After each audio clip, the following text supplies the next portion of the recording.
Ahora, Cipriano, la pregunta concreta, cuando hablamos de la toma de Puerto Cabello, por supuesto, el principal relato con el que contamos es con la autobiografía del general Páez. Y bueno, todos tenemos ciertas dudas respecto de la autobiografía de Páez, ¿no? Cuesta entender cómo un hombre de esa cultura pudo escribirlo y todos sabemos que eso se escribe y de una u otra manera se manda a escribir.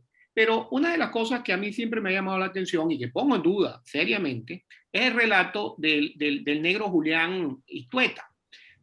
Porque es una historia muy bonita, ¿no? Eso de balear, el manglar, etcétera, etcétera. Hay una nota de prensa que aparece en El Colombiano, periódico que se editaba en Caracas, un mes antes de la toma de Puerto Cabello, es decir, estamos hablando del 8 de octubre de 1823, en donde unas mujeres que llegaban y unos hombres que llegaban de la Plaza Fuerte de Puerto Cabello a La Guaira daban cuenta, entre otras cosas, de que la situación era crítica en ese momento, que daban provisiones para 18 días, y dice la nota de prensa que el comerciante Istueta, es decir, el amo de Julián Istueta, estaba conspirando para la entrega de la plaza. Y eso es ratificado por otra cantidad de documentos. Así que esa historia de que Istueta, el negro Julián, fue el que le mostró el camino, yo a veces la pongo en duda. Te pregunto a ti, ¿tienes tú la misma percepción o de una u otra forma? Porque es que no, esto es un proceso que se venía gestando. Es decir, la toma, por supuesto, el objetivo de todo sitio es cansar al enemigo. Es de una u otra manera cerrarle el paso, cortarle las provisiones, y eso estaba funcionando muy bien. Así que tarde o temprano, si no tomaba la plaza Páez, al final se iba de una u otra manera la plaza a dar por rendida. Te pregunto a ti, ¿qué opinión te merece a ti la versión de Páez por una parte? Y para finalizar, quiero hacer una acotación.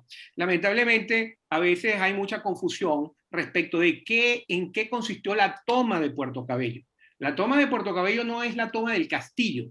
La toma de Puerto Cabello es la toma de la Plaza Fuerte de Puerto Cabello, que era una ciudad amurallada, excepto en el flanco oriental. El manglar que vadea, o que dice la historia, vadea a Julián Istueta, es el manglar que existía en el flanco oriental y la Plaza Fuerte de Puerto Cabello. Lamentablemente, existe la mala percepción y a eso contribuyó Aníbal Lisandro Alvarado cuando hizo el escudo de Puerto Cabello, donde pone un lancero a ir a tomar el castillo San Felipe, y luego fue también reproducido en el escudo del Estado. Pero lo que se conoce como la toma de Puerto Cabello y lo que Páez y sus hombres toman son la Plaza Fuerte de Puerto Cabello, que es lo que se conocía como Puente Dentro, y desde luego finalmente se terminan los realistas de una u otra manera colocando en el castillo, que estaba bajo el poder de él, y ahí es donde precisamente Calzada tiene que mediar para de una u otra forma poder lograr la rendición del castillo. Entonces, pero volvamos a la pregunta concreta, Cipriano. ¿Te merece credibilidad el relato de Páez o también tienes dudas al respecto?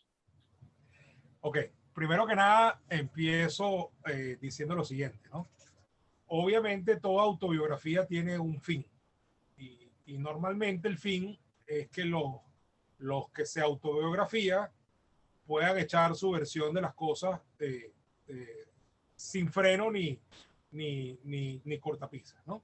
Entonces, obviamente, uno leyéndose la autobiografía de Páez y teniendo otras fuentes sobre los mismos hechos, uno se da cuenta que claramente Páez allí todo el tiempo trata de ponerse en primera persona en situaciones en las cuales a lo mejor solamente era uno más o formaba parte de un grupo que tomaba decisiones o las ejecutaba, también para justificar muchas de las decisiones que tomó a lo largo de su larga vida militar y política, ¿no?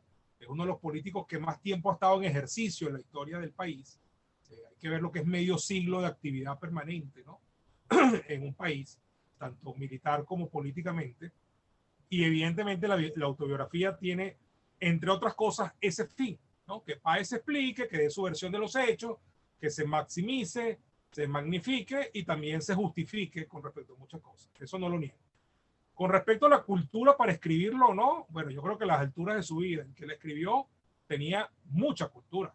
Vamos a estar claro que Páez es un ejemplo no solamente de heroísmo, sino de una gran superación personal, ¿no? Es un hombre que llega a dominar instrumentos musicales, a cantar ópera, etcétera. Es decir, Páez no era aquel joven de 1809, 1808, que era peón en la finca de don Manuel Pulido, ni nada por el estilo. Páez era un hombre que iba en permanente superación. Así, con respecto a la escritura, no tengo la menor duda de que puede haber sido de su propio puño y letra, e incluso con su estilo, etcétera, etcétera, ¿no? Estas cosas que ponen como en la serie esta que ha sido famosa, donde Bolívar descubre que Páez sabe leer y escribir cuando le viene a entregar el texto con el que lo ratifica jefe del departamento de Venezuela en 1827. Bueno, eso no existe. Páez sabía leer y escribir desde que tenía 8 años, desde que fue a la escuela en Guama. O sea, por Dios. O sea, vamos a estar claros, ¿no? Y su familia era de origen humilde, pero no a ese nivel de que era nacido peón, sino que su papá era un funcionario del estanco de tabaco en Guanare, don Juan Victorio Páez. Su mamá era una viuda. Él recibió instrucción como se estilaba en la época, en un grupo de niños, bajo la custodia de una maestra que era Gregoria Díaz, etcétera, ¿no? De tal manera que no era como la gente a veces se imagina que era simplemente casi que un indigente convertido en jefe militar, ¿no? No olvidemos cómo ocurre el suceso de Mayurupí. Es Páez defendiendo unos negocios de la familia que viene con una fuerte suma de dinero y de Chón tira las monedas en un mostrador y ahí viene un episodio que provoca que cometa asesinato y empieza a huir hasta que entonces la suerte lo echa hacia Barinas y termina empleándose de peón en la hacienda de don Manuel Pulido. Pero tan hábil era que el mismo don Manuel Pulido lo asocia inmediatamente inmediatamente no, pero al tiempo lo asocia a sus negocios de ganado, etc. Ahora, respondiendo a tu pregunta, José Alfredo, yo pienso lo siguiente. Probablemente no, claramente en la autobiografía, con respecto al episodio de Puerto Cabello, Páez incurre en un protagonismo yoísta muy, muy marcado. Yo dije, yo decidí, yo planeé, yo planifiqué, yo ejecuté, yo dispuse, yo le dije aquel. Y cuando tú te empiezas a leer otras fuentes, concretamente cito, por ejemplo, a Parra Pérez, queda clarísimo que todo fue planificado debidamente por los grandes jefes patriotas que estaban en Venezuela, por el general Mariño, por el general Bermúdez, por Páez y por supuesto todo concertado con Sublet, que era el jefe de la guerra en Venezuela, porque estos eran jefes militares de departamento y todos estaban al mismo nivel, generales en jefe todos, pero Sublet tenía una encargaduría política y de conducción superior a la de todos ellos, que tenían que coordinar, ¿no? Entonces, con respecto al episodio concreto del negro Julián, yo pienso lo siguiente: es probable que sí lo hayan capturado, es probable que les haya dicho lo que les dijo, es probable que a través del negro Julián fue que descubrieron que el manglar era variable siguiendo una ruta determinada. Ahora, también es probable lo que tú me acabas de decir, que no es que lo agarraron y lo capturaron y casi que bajo amenazas, pero dándole garantías, él aflojó la información, sino que a lo mejor venía justamente a cumplir un plan que se estaba cocinando desde adentro, como vimos que ocurrió en Maracaibo, donde el gobernador Delgado fue clave para que la provincia se pronunciara a favor de la independencia y facilitó la llegada de Eras bajo las órdenes de Urdaneta en enero del año 21. Entonces, lo que tampoco voy a negarlo, José Alfredo, porque no lo he visto desmentido en ningún lado. No he visto ningún libro en el que se diga, mira, esto que dice Páez aquí es mentira. Eso no pasó así.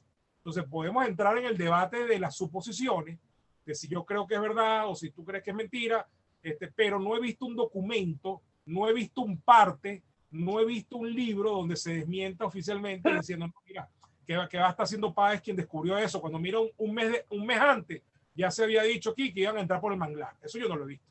¿Okay? Eso yo no lo he visto. Sí he visto muchos documentos que están en el libro de Parra Pérez sobre los intercambios, la planificación entre Bermúdez, Mariño y Páez.